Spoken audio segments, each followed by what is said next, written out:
Биз бул жерге келип аксакалдарды элди чогултуп жолду баштадык да. Анан улам келебиз, кечкисин келебиз, күндүзү келебиз. Ушул 1 ай сроктун ичинде бүтүрүп бергиле балдар. 1 ай срок, 1 ай сроктун ичинде жакшынакай кылып туруп элге жолду тапшыралы. Мына Хамит мырза буюрса, мына жол болуп атканда байланыштуу бул эжеге өткөндө үй бузулган эле биз башка үй бердик, Мына көрдүңөрбү? Биз үйдү берип туруп, анан кийин муну эженикин буздук. Бирок бул эжеге дагы рахмат. Şu жол куруп атыпсыңар, жолду кеңейтип атыпсыңар деп бизге жардам берген үчүн рахмат. Фуркатка чыга турган жол мына. Биз берден баштаганбыз да стартты мына. Бул жакта өзү тротуар болгон эмес да? Болгон эмес. Тротуар болгон эмес.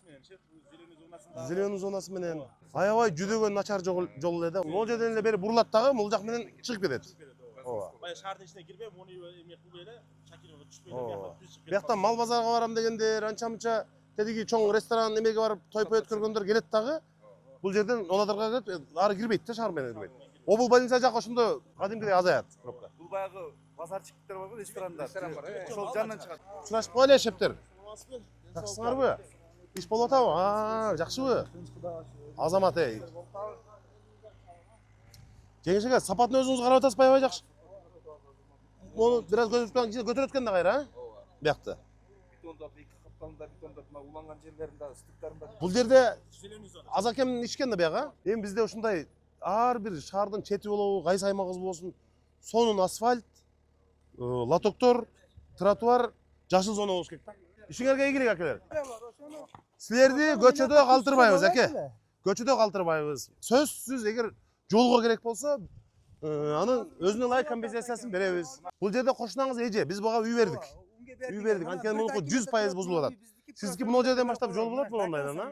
Анда эки карындашым, эки бала, 4 баласын эки комнатада. Нарыксыз акам жашайт. Кең сайда үй, жакшы үй бар, бала чакасы көп экен. Мына карасаң, балдардын баарын талаага таштабаш керек. Талаага таштабаш керек. Ай Азамат. Буларга бир кең сайдан комиссияны карап туруп, мына көп балалуу турбайсызбы?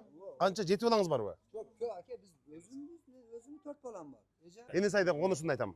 4 комната ал жака. Ал жака жарымы барса, жарымыңар оны жакшына калып бүтүрүп туруп, бияка кирип аласыңар. Бир үй беребиз аке. Ооба.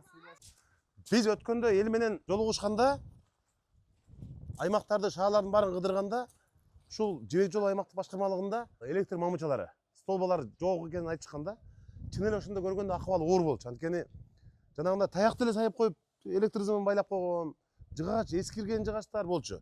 Азыр ошонун баары мону эскирин бардыгын, моундай жакшынакай заманбап электр мамычасына алмаштырып атабыз. 2 подстанция? Андан сырткары шеф, мына зымдары дагы полный алмашат. Чашка, мына эме берилген экен, электр мамычасынын үстүгө бай кранштейн, чашкасы толугу менен 100%. Столба десе эле столбаны алып келип койгон, анан зымды эл топтоо деген да. Азыр биз быйыл жаңы тендерге бергенде дагы сиздин тапшырмаңыз менен зымын, столбасын бүт барын ичинде кыла турган. Ата элген баягы тыйын топтой турган жагы эме болуш үчүнчү. Эми негизи мына Онадырда жибек жолу аймактык башкарманын жашоочуларына рахмат. Ошол мына электр мамычаларын биз эмне үчүн бияка жардам берип атат? Анткени мына 50-50 менен 13 көчөнү баштаган атат. Эл өзү 50% акчасын өзү чыгарып берди атат биякта. Бизге асфальт кылып бергиле, 50%ын мэрия берет мисалы. Бул мындай уникалдуу учур Кыргызстанда жок да, башка шаарларда. Бизде 50%ын эл чогултат, 50%ын мэрия кылып берет мына. Ымала менен элге да жакшы, бизге да жакшы. Жакшынакай кылып 13 көчөнүн асфальтын баштап бересиз да жеңишеке мына. Эми оштун мына биздин шаарыбыздын башка көчөлөрү дагы ушинтип акчасын чогултсаң, биз дароо мындай мына Жеңиш Курманбекович барып сүйлөшүп өзү жасап берет жакшынакай. Ошондо жолду 13 көчөнү оңдосок, электр мамычаларын 364 берип атабыз бир бергенде. Аны бүтүп берсек, анан жанагы жолдорубуз бар. Наркы жагы ошо баягы жар болгондуктан полный бетону куюлуп келди азыркыга чейин. Анан баягында дагы бөлүк-бөлүк бетону куюлду, топурак жылып кетпеш максатында. Бул жерде кече формалдык иштер жүргүзүлүп, топурак тегизделди. Эгемендүүлүкүндө ошо МАК менен биргеликте ошо жакшынакай көчөттөрдү эгип, жасап, скамейкаларды коюп берип отургучтарды. Ортосуна бир чакан фонтан да болдук. Бул жерде эми биздин акчадан сырткарда демөө суунун акчасы да кошулат бул жерде. Мына ошол жерде көрдүңөрбү мына?